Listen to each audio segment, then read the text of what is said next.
சிறுமைப்பட்டு ஆவியில் நொறுங்குண்டு என் வசனத்துக்கு நடுங்குகிறவனையே நோக்கி பார்ப்பேன்.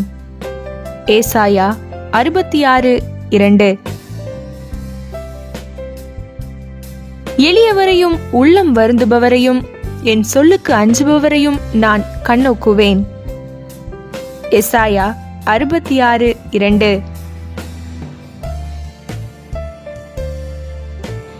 I give attention to him who is poor and broken in spirit, fearing my word. Isaiah chapter 66 verse 2. கிறிஸ்துவுக்குள் பிரியமானவர்களே, அநேகர் தான் நினைத்ததை செய்ய முடியும், தான் திட்டமிட்டதை நிறைவேற்றுவேன் என்று எண்ணுகிறார்கள். ஆகவே தேவனை தேட வேண்டும் என்று இம்மி அளவு கூட அவர்கள் எண்ணுவதில்லை. ஆனால் அற்ப மனிதனே, உன் நினைவு அப்படி இருக்குமானால் அது எவ்வளவு மதியீனம் என்பதை அறிவாயா? உன் நாசியின் சுவாசம் தேவனின் கையில் என்பதை அறிந்து கொள். இன்றைக்கு தேவன் வசதிகளையும் வாய்ப்புகளையும் கொடுத்திருப்பாரானால் அது தேவனுடைய ஈவு என்று சொல்லி தேவனுக்கு ஸ்தோத்திரம் செலுத்து.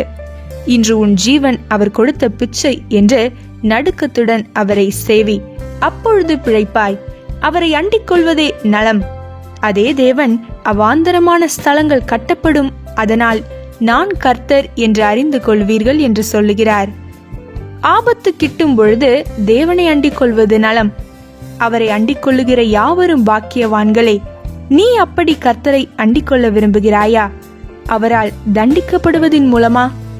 மேட்டிமையான புயம் முறிக்கப்படும் என்று வேதம் சொல்லுகிறது.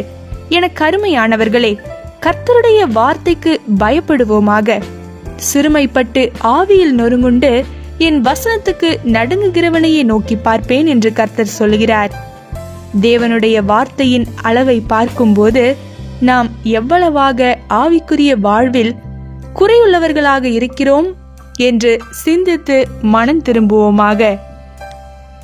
ஜெபம்.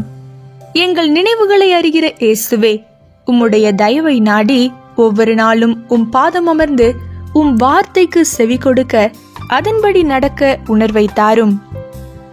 ஆமென்.